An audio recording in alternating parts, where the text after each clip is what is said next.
अरे तुम्हें कोई और काम नहीं है क्या? अब जाओ यहाँ से। महिमा, तेरी ननद तो कमाल है यार, देखना कितनी सुंदर मेहंदी लगाई है इसने। अब इन सबको भी कामिनी से ही मेहंदी लगवानी है तो लगवा देना। हाँ हाँ, क्यों नहीं, घर में इतने सारे काम पड़े हैं और ये महारानी बस यहीं बैठकर टाइम पास करती रहे। कामिनी। हाँ भाभी। भाभी की बच्ची, फौरन उठ यहां से और रसोई में जाकर बर्तन धो। एक बर्तन नहीं है खाना परोसने को। ठीक है भाभी, बस ये हाथ। तुझे सुनाई नहीं दिया? फौरन उठ यहां से। महिमा कामिनी के बड़े भाई की पत्नी थी और ये फंक्शन उसके छोटे भाई राहुल की शादी का था। राहुल की शादी जिस लड़की से होने जा रही थी उसका नाम माधुरी था। माधुरी एक पढ़ी लिखी और बहुत पैसे वाले घर से थी। कामिनी दोनों भाइयों से छोटी थी। एक हादसे में कामिनी के माता पिता गुजर गए थे और परिवार में बस ये दो भाई और उनकी छोटी बहन कामिनी ही रह गए। बड़े भाई रोहन की शादी महिमा से हुई। महिमा बहुत गोरी थी पर दिल की उतनी ही काली, जबकि कामिनी का रंग जरूर काला था लेकिन मन की बहुत साफ और स्वभाव से बहुत ही सीधी थी, जिसका फायदा महिमा खूब उठाती थी। वो कामिनी से एक नौकर की तरह घर का सारा काम करवाती थी और कभी सीधे मुंह बात तक नहीं करती थी, और कामिनी ये सब चुपचाप सह रही थी। और फिर, मुबारक हो महिमा, अब तो तुम जेठानी बनने जा रही हो।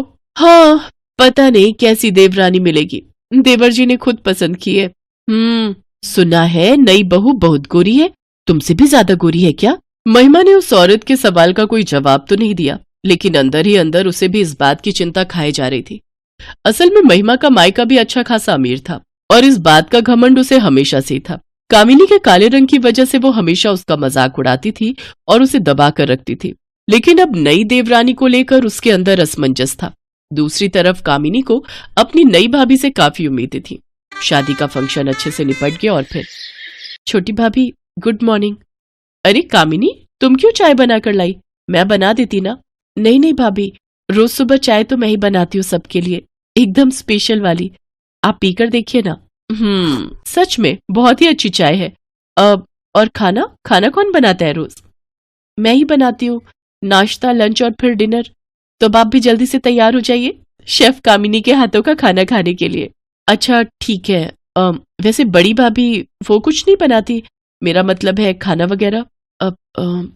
बनाती है ना कभी कभी, जब उन्हें मेरे हाथ का कुछ पसंद नहीं आता। कामिनी और माधुरी बात कर ही रहे थे कि तभी महिमा कमरे के बाहर से ही जोर से चिल्लाई, अरे ओ कामिनी, कहाँ मर गई? मेरी चाय कहाँ है? छोटी भाभी मुझे जाना होगा, बड़ी भाभी उठ गई हैं, अब मैं उन्हें चाय देकर आती हूँ। इतना कहकर कामिनी हड़बड़ाहट में वहां से चली गई और ये सब देखकर माधुरी को अच्छा नहीं लगा। खासकर कामिनी से महिमा का बात करने का तरीका उसे बहुत ही खराब लगा। हालांकि वो उस वक्त चुप ही रही क्योंकि अभी वो खुद घर में नहीं थी, लेकिन वक्त के साथ उसे सब कुछ समझ आ गया कि महिमा एक नंबर की घमंडी और धौंस जमाने वाली औरत थी। और फिर, एक बात बताओ कामिनी, ये बड़ी भाभी शुरू से ही ऐसी है क्या? मतलब पहले तो किसी से बात ही नहीं करती और जब भी मुंह खोलती है तो बस जहर ही उगलती है। अब हाँ, वो थोड़ी ऐसी ही है। वो तुमसे इतना काम कराती हैं, तुम्हें सारा दिन इतना कुछ सुनाती हैं, तुम पलटकर कुछ कहती क्यों नहीं हो? भाभी मेरे मम्मी पापा नहीं है ना, और भैया लोग भी अपने काम में ही बिजी रहते हैं। शादी के लिए जो भी लड़का मुझे देखने आता है वो मेरा रंग देखकर मेरे मुंह पर ही मना कर देता है, तो एक तरह से मैं बोझ ही तो बनी हुई हूँ सब पर। तो अगर बड़ी भाभी कुछ बोल भी देती है तो इतना कहकर कामिनी चुप हो गई और माधुरी सारी बात समझ गई। फिर उसने कुछ सोचकर कामिनी से कहा, कामिनी वैसे तुम्हारी हॉबीज क्या है?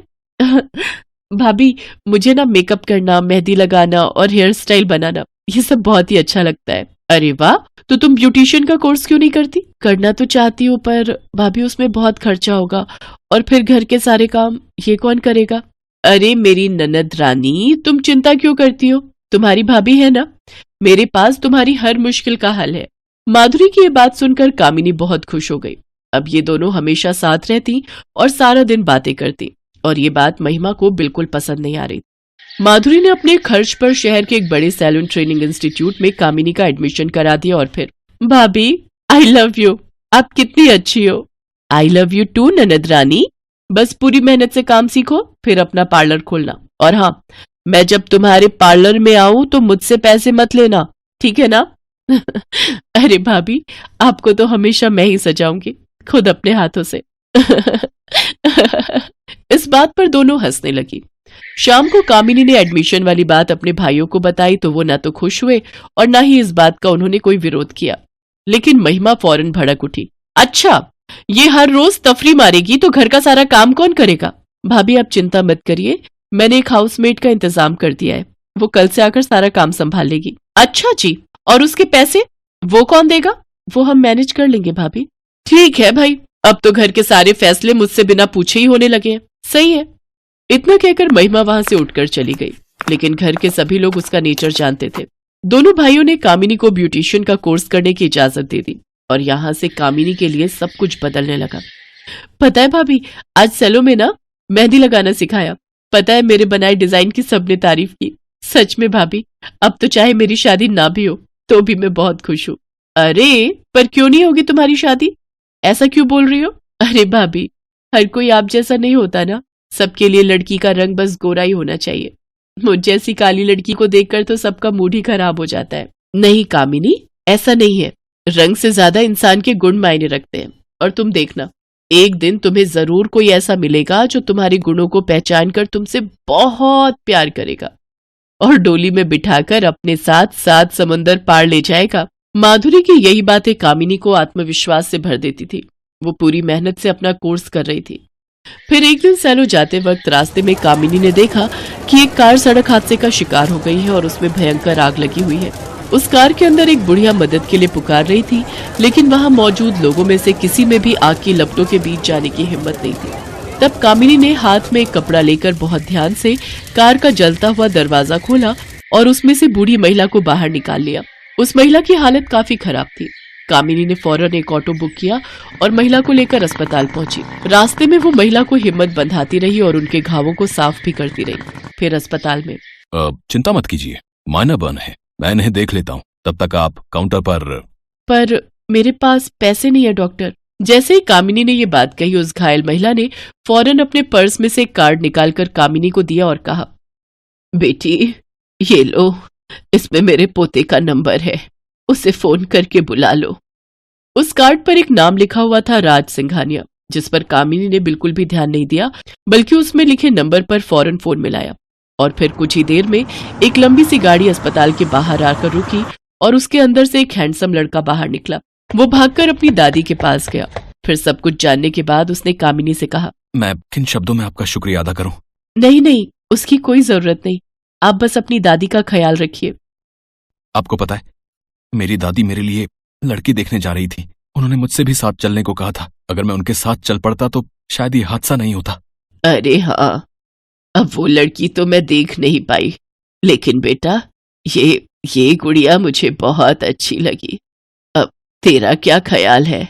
हैं बेटा, ये बिल्कुल वैसी ही है जैसी तुझे चाहिए, सीधी साधी लेकिन बहुत ही गुणी और समझदार। दादी की बात सुनकर राज ने कामिनी की तरफ ध्यान से देखा और फिर उसने धीरे से कामिनी से कहा, मेरा ख्याल तो बहुत नेक है, लेकिन आपका क्या ख्याल है? राज की बात सुनकर कामिनी को माधुरी की बात याद आ गई, जो आज उसके सामने सच साबित हो रही थी। राज सिंघानिया वही लड़का था जो कामिनी की काली सूरत को नहीं, बल्कि उसकी खूबसूरत सीरत को देख रहा था और उससे शादी भी करना चाहता था। पहली बार कामिनी को किसी ने सामने से इस तरह का सवाल पूछा था, जिसका जवाब देने में कामिनी हिचकिचा तो रही थी, लेकिन उसके शर्माते चेहरे ने उसका जवाब साफ साफ बता दिया। मम्मी, ये कुकर तो बहुत बढ़िया है। इसमें पुलाव कितना खिला खिला बनाया है महिमा भाभी ने। माँ, मुझे भी ऐसा ही कुकर लेना है। इस दिवाली आप मुझे उपहार में ऐसा ही कुकर देना। हाँ, ले लेना। तो महिमा के साथ आज शाम को ही जाकर ऐसा कुकर ले आना। माँ, एक काम करो, भाभी का कुकर तो 5 लीटर का है ना, आप मेरे लिए 8 लीटर वाला मंगा देना। सपना बेटा, तुम्हारे दहेज में हमने 3 लीटर, 5 लीटर और 8 लीटर के कुकर दिए तो थे, अभी तो वो नए होंगे। अरे तो क्या हो गया, और एक खरीद भी देंगे तो, हमारी इकलौती बेटी है। सपना का स्वभाव लालची था, अपने पास चीज होते हुए भी मन ना भरने वाली बात। इसीलिए वो जब देखो मायके आकर कोई ना कोई डिमांड कर ही देती थी। पर महिमा का स्वभाव बहुत ही मिलनसार था, वो बात को संभालना जानती थी। रहने दो माँ, कोई जरूरत नहीं है। पापा तो सोचते हैं मैं लालची हूँ, पर मुझे किसी चीज का कोई लालच नहीं है। मैं तो अपना घर समझकर चीजें मांग लेती हूँ, वरना मेरे ससुराल में भी कोई कमी नहीं है। सपना दीदी, मुझे मम्मी ने 2 कुकर दिए थे, 8 लीटर वाला मैंने यूज नहीं किया, वो आप ले लो। हाँ, ये ठीक रहेगा। ठीक है भाभी, अगर आप इतना कह रही हो तो मैं वही कुकर ले जाती हूँ। इस तरह कई बार सपना कुछ न कुछ मांगती रहती थी। ऐसे ही एक दिन, क्या मैं नानी बनने वाली हूँ? तू सच कह रही है? हाँ माँ, कल ही डॉक्टर को दिखाया था, मैं प्रेग्नेंट हूँ। चल अच्छा, तेरी सास तो बहुत खुश होगी। हाँ माँ, वो तो मेरी गोद भराई का फंक्शन भी कह रही है बहुत धूमधाम से करेंगी। माँ अभी से तैयारी शुरू कर दो, फिर गोद भराई के फंक्शन में क्या क्या दोगी तुम मुझे? देख लो, यहाँ सारी बिरादरी है। अरे तू चिंता मत कर, मैं तेरे पापा और विकास के साथ बैठकर सारी लिस्ट बना लूंगी। सपना की प्रेगनेंसी की खबर सुनकर घर में सब बहुत खुश थे, पर सपना का लालच यहाँ भी रुकने वाला नहीं था। एक दिन जब वो अपने मायके गई, क्या हुआ सपना, तू परेशान क्यों है? तू तो आज डॉक्टर के पास जा रही थी ना?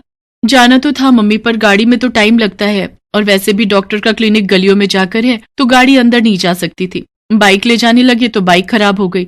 मुकेश की बाइक बहुत पुरानी हो गई है और हाथ में इतने पैसे नहीं है कि मुकेश नई बाइक ले सके, और आपको पता ही है वैसे भी अभी बच्चा होगा तो बहुत खर्चे होंगे। रिक्शे पर जाने से सासू माँ ने मना कर दिया कि गड्ढों में मुझे ठोकर लगेगी, इसीलिए आज की अपॉइंटमेंट कैंसिल कर दी। अब मैं पापा से तो कह नहीं सकती कि इनके लिए नई बाइक ले लो, पर तुम्हें तो कह सकती हूँ।